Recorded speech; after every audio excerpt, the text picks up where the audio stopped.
Hola et bienvenue sur ma chaîne YouTube La Patarise. Je suis super contente de vous recevoir aujourd'hui pour une nouvelle vidéo. Il s'agit en fait de mon cake design marbré. Alors, let's go! Alors, on va commencer par préparer notre génoise. Pour ça, vous avez besoin de 4 œufs. Et vous allez les faire mousser.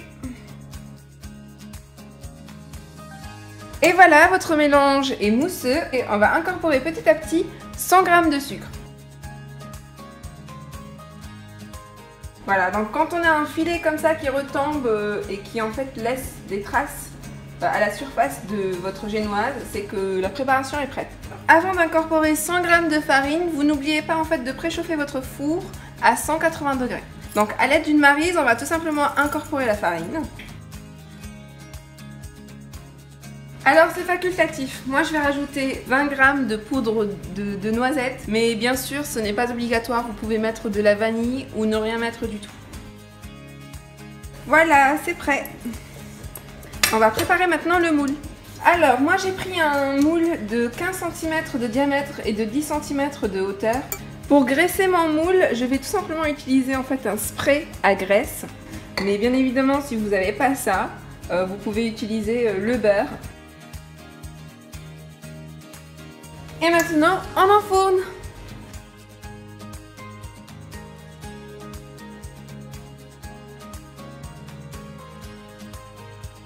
Et voilà, donc une fois que votre génoise est sortie du four, qu'elle est refroidie, vous allez la couper en 3 morceaux. On y va délicatement. On va mettre un petit repère juste ici. Voilà. Parfait. Alors je vais utiliser en fait une crème au beurre. Je vous ai mis la recette en lien en barre d'infos. Franchement c'est une super recette, si vous pouvez l'utiliser, allez-y quoi, ne vous en privez pas.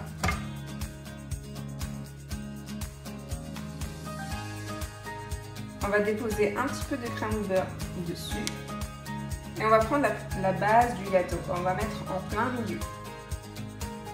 On va venir imbiber notre premier disque de génoise.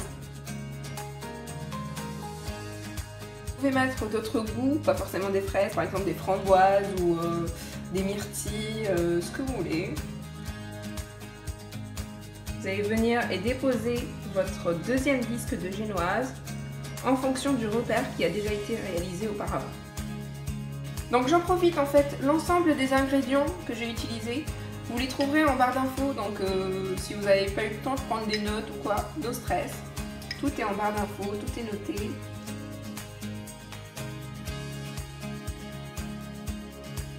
Enfin, on va imbiber le dernier disque.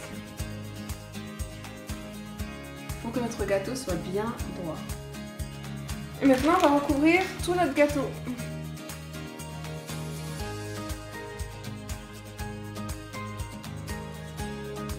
Voilà, on va le laisser comme ça, on va le mettre au frigo et ensuite on va venir le retravailler une deuxième fois. Donc, après un repos de 1 heure, on va retravailler un petit peu notre gâteau et on le remettra à reposer un petit peu. Là, vous voyez en fait, on va pouvoir égaliser sans problème. On garde la spatule bien droite et on vient enlever les imperfections.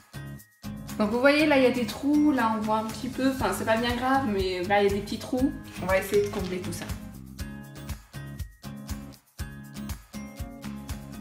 Et maintenant on va mettre notre petit gâteau au frais pendant 2 heures.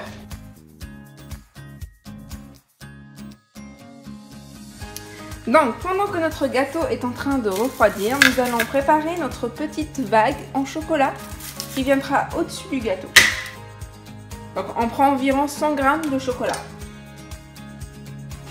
Donc voilà, vous allez découper un tout petit morceau qui va contenir en fait le chocolat fondu que l'on va ensuite modéliser.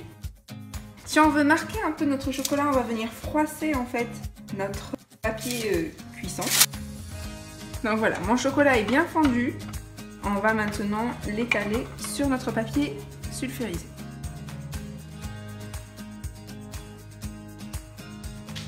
Et on va mettre ça au frigo.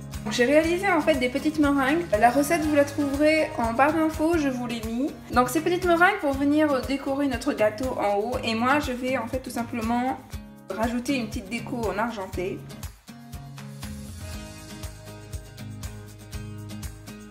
Et maintenant on va s'attaquer à la pâte à sucre et en particulier à l'effet marbré. Donc dans un premier temps on va travailler notre pâte à sucre. Donc veillez à ce que vos mains soient très propres, veillez à ce que votre plan de travail soit très propre, enlevez tout ce qui est bijoux et tout le tralala. Et surtout il faut la travailler, ne faites pas comme moi. La première fois que j'ai utilisé de la pâte à sucre, je l'ai utilisée comme telle, à l'emballage directement et c'était vraiment une catastrophe. Donc on travaille notre pâte à sucre de cette manière-là. Si vous avez les mains qui collent un petit peu, n'hésitez pas à mettre un petit peu de Crisco. Et là on va former un lent boudin. On va venir enrouler en fait.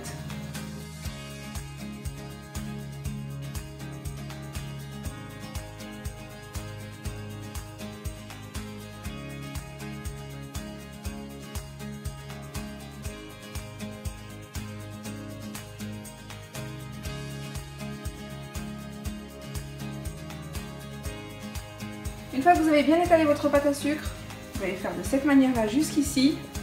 Et on va ramener notre gâteau.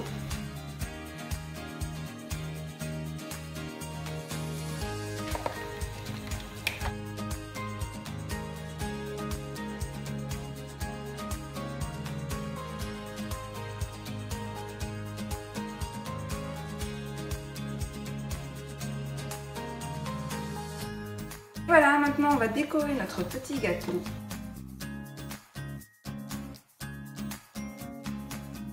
Alors en ce qui concerne le chocolat qu'on a mis tout à l'heure, regardez l'effet que ça donne. J'en ai fait un autre en noir cette fois-ci. J'ai tout simplement en fait le chocolat, je l'ai coloré en noir. Alors sur celui-ci, on va juste en fait venir un petit peu d'argenté sur les bords. Maintenant, on va réaliser une entaille en fait pour pouvoir faire rentrer notre chocolat. Et voilà notre joli petit cake marbré. Et voilà, ma petite recette de cake design est terminée. J'espère que ça vous a plu et que ça vous a surtout donné envie de le réaliser à la maison. Si vous avez envie de voir d'autres recettes de cake design, n'hésitez pas à me le faire savoir en commentaire. Que dire de plus si ce n'est, n'oubliez pas de vous abonner et ma salam. Vous allez trop kiffer. Je vous jure que c'est trop bon.